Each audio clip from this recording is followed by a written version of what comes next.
This channel does not promote any violent, harmful, or illegal activities. All content provided by this channel is meant for an educational purpose only. একটা প্রশ্ন তুলে ধরবো, সেটা হচ্ছে 21শে জুলাই বাস কার সঙ্গে যাবে। এই প্রশ্নে নেতায় নেতায় দ্বন্দ্ব। তার জেরে সকাল থেকে বাস বন্ধ। ভাবুন পরিস্থিতি, ঢাকুরিয়া ব্রিজের নিচে ষাঁড় দিয়ে দাঁড়িয়ে রয়েছে ঢাকুরিয়া হাওড়া রুটের 37 নম্বর বাস। 93 নম্বর ওয়ার্ডের কাউন্সিলর মৌসুমী দাস 37 নম্বর বাস স্ট্যান্ডের INTTUC সভানেত্রী।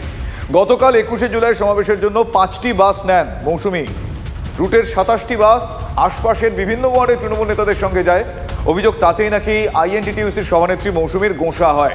27টি বাসের কর্মীদের সাসপেন্ড করে দেন মৌসুমী। বাস মালিক সংগঠনের তরফ থেকে এমন অভিযোগ করা হয়েছে। প্রতিবাদে আজ সকাল থেকে বাস বন্ধ, ফলে বুঝতেই পারছেন ভোগান্তির। দেখুন, সার বেঁধে দাঁড়িয়ে আছে 37 নম্বর রুটের বাস। এই মুহূর্তে দেখুন, সার বেঁধে দাঁড়িয়ে আছে 37 নম্বরের বাস। এই মুহূর্তে দেখতে পাচ্ছেন সেই ছবি ঢাকুরিয়া ব্রিজের নিচে। ঢাকুরিয়া ব্রিজের নিচে এই মুহূর্তে 37 নম্বর রুটের বাস যেখান থেকে ছাড়ে সেখানকার এই পরিস্থিতি। আমার সহকর্মী সায়ন্ত ভট্টাচার্য এই মুহূর্তে আমাদের সঙ্গে রয়েছেন। সায়ন্ত, আমি জানতে চাইবো যে গতকালের ঘটনা, তার জের আজকে প্রতিবাদ, এখনো পর্যন্ত বাস মালিক সংগঠন তারা কি বলছেন এবং তাদের এক্স্যাক্ট কি অভিযোগ, কেন তারা এভাবে প্রতিবাদ করছেন? এতে তো পরিষেবা ব্যাহত হচ্ছে। একদমই, তোমাকে সেই ছবিটাই একবার দেখাবো। দেখো, সারি 37 এবং 37 এই রুটের বাস কিন্তু এখনও দাঁড়িয়ে রয়েছে ঢাকুরিয়া ব্রিজের ঠিক সামনে, যেখানে তাদের রুট। এবং তোমাকে আরও একটা বিষয় গুরুত্বপূর্ণ বলে রাখি যে মোট 48টি বাস রয়েছে এই রুটে, সেখানে 50 জনকে সাসপেন্ড করে দেওয়া হয়েছে বলে দাবি করছে বাস মালিক সংগঠনগুলো। এবং শুধু সাসপেন্ড করেনি, তাদের লিখিত না দিলেও তাদেরকে মুখে এবং বিভিন্নভাবে বুঝিয়ে দেওয়া হচ্ছে তাদের সাসপেনশনের বিষয়টি। এবারে সাসপেন্ড করেছেন কে? INTTUC সভানেত্রী মৌসুমী দাস। এই বাস দেখো, বাস মালিক সংগঠনের কিন্তু সেটাই দাবি যে INTTUC ইউনিয়ন থেকে তাদের সাসপেনশনের কথা বলা হয়েছে, যদিও সংগঠনের তরফে দাবি করা হয়েছে তারা কোনো সাসপেনশন করেনি। বাস মালিক সংগঠনগুলো নিজে থেকে বাস বসিয়ে দিয়েছে। অর্থাৎ যে দুপক্ষের এই বাকবিতণ্ডায় যেভাবে বাস বন্ধ হয়ে গেছে, তাতে কিন্তু সাধারণ মানুষ ভোগান্তিতে পড়েছে। এখানে যারা রয়েছে বাস মালিক সংগঠনগুলো, তারা কিন্তু এখনও রয়েছেন। আমি তাদের কাছে সরাসরি চলে যাব যে তারা মূলত দাবি করছেন যেভাবে তাদের বাস বন্ধ করা হয়েছে সেটা কিন্তু পরিষেবা ভোগান্তিও তাদের কিছু করার নেই।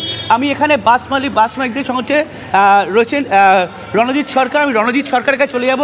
রণজিৎবাবু, আপনাদের মূল যে সাসপেনশনের কথা বলা হয়েছে, এটা কখন জানানো হয়? আমাদেরকে কিছু জানানো হয়নি। আমরা গাড়িগুলো দাঁড়িয়ে আছে দেখে আমরা খবর নিয়েছি স্টার্টারের কাছে। স্টার্টার আমাদের প্রতিনিধি, স্টার্টারের কাছে খবর নিই, তো স্টার্টার আমাদেরকে বললো এই ব্যাপারে, এই জন্য এই গাড়িগুলোকে চলতে দেওয়া। কতজনকে সাসপেন্ড করা হয়েছে বলে দাবি করা হচ্ছে? 50 জন। তাহলে তো সারাদিন তো বাস বন্ধই থাকলো। প্রায় বন্ধ। সকাল 8:30টার পরে আর কোনো গাড়ি যায়নি। আমাদের পৌরমাতা আসার পরে, ওনাদের সঙ্গে কথাবার্তার পরে আমরা রুট চালু করেছি। এখন তো দেখছি যে লাইন দিয়ে সব গাড়ি দাঁড়িয়ে রয়েছে। ম্যাক্সিমাম স্টাফ নেই, কেউ বন্ধ শুনে বাড়ি চলে গেছে, কিছু স্টাফ। তো আগামীকাল থেকে কি পরিষেবা আবারও স্বাভাবিক হয়ে যাবে? মানে যে সমস্যা সেটা আজকের জন্য সেটা কাটানো গিয়েছে, তো আগামীকাল থেকে পরিষেবা স্বাভাবিক হবে তো? এটা একটু জিজ্ঞেস করো। লড়াই করে যাচ্ছি গাড়িগুলোকে বার করার জন্য, চেষ্টা করছি যত বেশি সম্ভব গাড়ি। আগামীকাল থেকে কি পরিষেবা স্বাভাবিক হবে? একদম স্বাভাবিক হবে পরিষেবা। সাধারণ মানুষ কি বাস পাবে? একদম।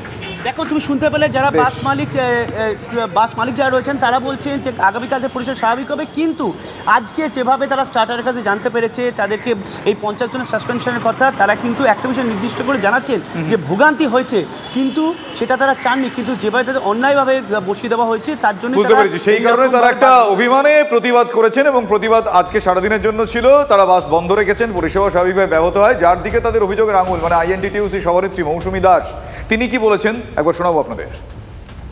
কালকে 21শে জুলাই যারা নিজের ইচ্ছাতে গেছে, বাস ইউনিয়নে যারা আছে, যারা নিজেদের ইচ্ছাতে গেছে, যারা যায়নি তাদের, এবার ওনাদের বক্তব্য পরে আমরা যেটা জানলাম, ওই ইউনিয়নের 2-1 জনকে নিয়ে ওনাদের একটা সমস্যা আছে।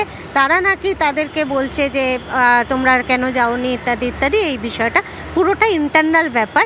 আমি গিয়ে বাস মালিকদের সঙ্গে কথা বলে আমরা বাস সব মিটিয়ে দিয়েছি, বাস আবার চালু হয়ে গেছে। সুপ্রিম কোর্টে ধাক্কা অনুপ মাঝির, শীর্ষ আদালতে খারিজ আগাম জামিনের আর্জি। আমি কথা বলবো আমাদের রিপোর্টারের সঙ্গে, জ্যোতির্ময় কর্মকার রয়েছেন। জ্যোতির্ময়, দেখো, অনুপ মাঝি তিনি সুপ্রিম কোর্টের কাছে অ্যাপিল করেছিলেন যে তাকে আগাম জামিন দেওয়া হোক, কারণ তিনি দেশে ফিরতে চান। তিনি এই মুহূর্তে দুবাইতে রয়েছেন এবং দুবাই থেকে দেশে ফিরতে চেয়ে সুপ্রিম কোর্টে আগাম জামিন চেয়েছিলেন অনুপ মাঝি।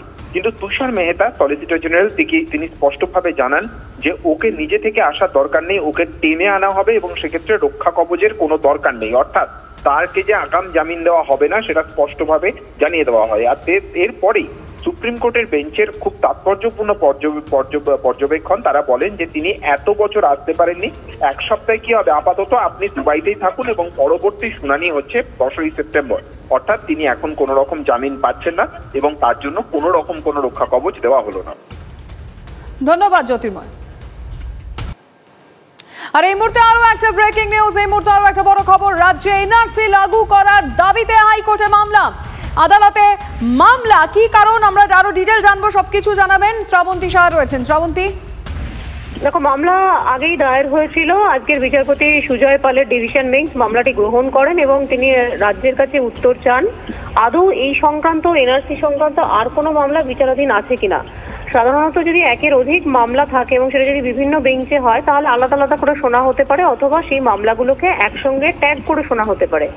আগামী মঙ্গলবার রাজ্য জানাবে যে আদৌ এই সংক্রান্ত কোনো মামলা আছে কিনা এবং তারপর এই মামলা শুনবেন বিচারপতি সুজয় পালের ডিভিশন বেঞ্চ। ধন্যবাদ শ্রাবন্তী। আর একবার আপনাদের জানিয়ে রাখতে চাইব, রাজ্যে এনআরসি লাগু করার দাবিতে হাইকোর্টে মামলা হয়েছে এবং আগামী মঙ্গলবার নজর থাকবে যে যার রাজ্যের কাছ থেকে জানা হয়েছে এই ধরনের আর কোনো মামলা রয়েছে কিনা। সেক্ষেত্রে দাঁড়িয়ে যদি সেই মামলা থেকে থাকে তবে সেগুলো ত্যাগ করা হতে পারে, যেটা শ্রাবন্তী একটু আগে বলছিল। সেক্ষেত্রে আগামী মঙ্গলবার শুনানিতে আমাদের নজর থাকবে।